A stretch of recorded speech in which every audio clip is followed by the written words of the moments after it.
মা ছাগলটির গাঢ় দুধ বা কোলেস্ট্রম সকল ভিটামিনের ঊর্ধ্বে বাচ্চাকে অবশ্যই খাওয়ান। আমাদের বাচ্চাগুলোর গ্রোথ দেখুন। ছাগলের বাচ্চার বয়স অনুযায়ী গ্রোথ ঠিকঠাক হচ্ছে না, এর ফলে বাচ্চার বয়স অনুযায়ী ওজনও কিন্তু তেমনভাবে বৃদ্ধি পাচ্ছে না। এই সমস্যাটা অনেক ছাগল খামারি বন্ধুদেরই হয়ে থাকে। কিন্তু আমার খামারে প্রত্যেকটা ছাগলের বাচ্চা দেখলে আপনি বুঝতে পারবেন যে বাচ্চাগুলোর গ্রোথ কত সুন্দর হয়। আর একটা বাণিজ্যিক ব্রিডিং ছাগল খামারের লাভের মূল উৎসই হচ্ছে ছাগলের বাচ্চা। সেক্ষেত্রে ছাগলের বাচ্চার যদি গ্রোথ ঠিকঠাক না হয়, তাদের ওজন যদি ঠিকঠাক না হয়, তাহলে সেই বাচ্চাগুলো আপনি তাড়াতাড়ি বিক্রি করে লাভ করতে পারবেন কিভাবে, তাই না বন্ধুরা? তো সেই সমস্যাটার সমাধানই বলবো আজকের এই ভিডিওটিতে। আমার ভিডিওটি দেখে যদি আমার মতো ছাগল পালনের পদ্ধতি অনুসরণ করে চলেন, তাহলে আপনার ছাগল খামারের প্রত্যেকটা ছাগলের বাচ্চার গ্রোথও কিন্তু একদম পারফেক্ট হবে বয়স অনুযায়ী। অনেক ভিডিওতে দেখে থাকবেন যে বলে থাকেন যে ছাগলের বাচ্চাকে এই ভিটামিন খাওয়ান, তাহলে 10 দিনেই বাচ্চার গ্রোথ দ্বিগুণ হয়ে যাবে। ছাগলের বাচ্চাকে ভিটামিন খাওয়ানোর প্রয়োজনীয়তা আছে। তার সাথে এটাও মাথায় রাখতে হবে যে ছাগলের বাচ্চা যদি পর্যাপ্ত পরিমাণে মায়ের দুধ খেতে না পায়, তাহলে সেই বাচ্চাটার গ্রোথ কিন্তু কখনোই পারফেক্ট হবে না। তাই ছাগলের বাচ্চা যাতে পেট ভরে মায়ের দুধ খেতে পায়, তার ব্যবস্থা আগে করতে হবে। আর সেই ব্যবস্থা করতে হলে আপনাকে সর্বপ্রথম মা ছাগলটির যত্ন নিতে হবে। ভালো মানের বাচ্চা পেতে হলে গাভীন অবস্থায় ছাগলটিকে যত্ন করতে হবে, তার সাথে বাচ্চা প্রসবের পরও সেই মা ছাগলটিকে প্রপার ওয়েতে যত্ন নিতে হবে। গাভীন অবস্থায় ছাগলকে কৃমিনাশক ওষুধ খাওয়ানো বাধ্যতামূলক। তার সাথে এই বিষয়টাও খেয়াল রাখতে হবে যাতে ওই ছাগলটার শরীরে কোনো পোষক তত্ত্বের ঘাটতি না থাকে। পর্যাপ্ত পরিমাণে দানা খাবার, তার সাথে কাঁচা ঘাসও খেতে দিতে হবে। আর ছাগলের চেহারা যদি তেমন ভালো না থাকে, তাহলে সেই ছাগলটিকে অবশ্যই জিঙ্ক এবং যে কোনো এক প্রকার ভিটামিন খাওয়াতে হবে কৃমিনাশক ওষুধ খাওয়ানোর পর।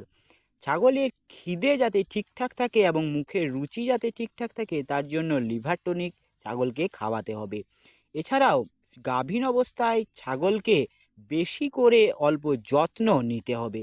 পর্যাপ্ত পরিমাণে জল তাকে খাওয়াতে হবে। বাচ্চা প্রসবের পর মায়ের শরীরে পোষক তত্ত্বের চাহিদা আরও বেড়ে যায়।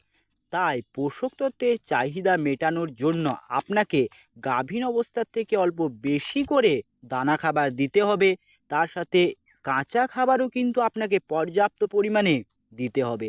ছাগলকে জল পর্যাপ্ত পরিমাণে খাওয়াতে হবে। এই সময় মা ছাগলের শরীরে দুধ উৎপাদন করার জন্য ক্যালসিয়ামের একটা চাহিদা থেকে থাকে। তাই ক্যালসিয়ামের চাহিদা পূরণের জন্য আপনি যে কোনো বাজার থেকে ক্যালসিয়াম সিরাপ কিনে খাওয়াতে পারেন।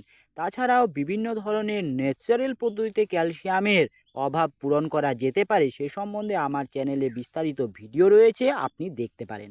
এবার বাচ্চা জন্মানোর 10 থেকে 15 মিনিট পরই বাচ্চাটিকে মায়ের গাঢ় দুধ বা কোলেস্ট্রম অবশ্যই খাওয়ান। এই কোলেস্ট্রম সকল ভিটামিনেরই ঊর্ধ্বে। কোলেস্ট্রম অনেকে খাওয়ান না, বলেন ছাগলের বাচ্চা পাতলা পায়খানা করে, এটা খাওয়ালে কিন্তু সম্পূর্ণ ভুল। এই কোলেস্ট্রম খাওয়ানোটাই সবচেয়ে উপকারী। বাচ্চাটির বয়স 5 দিন হলে এই যে ভিটামিনটি দেখছেন ভাইমিরাল, এই ভিটামিনটি আমি সারাদিনে একবার 1 ml করে ছাগলের বাচ্চাকে খাওয়াই। এই ভিটামিনটি খাওয়াতে ছাগলের বাচ্চার গ্রোথ কিন্তু খুব তাড়াতাড়ি বৃদ্ধি পায়।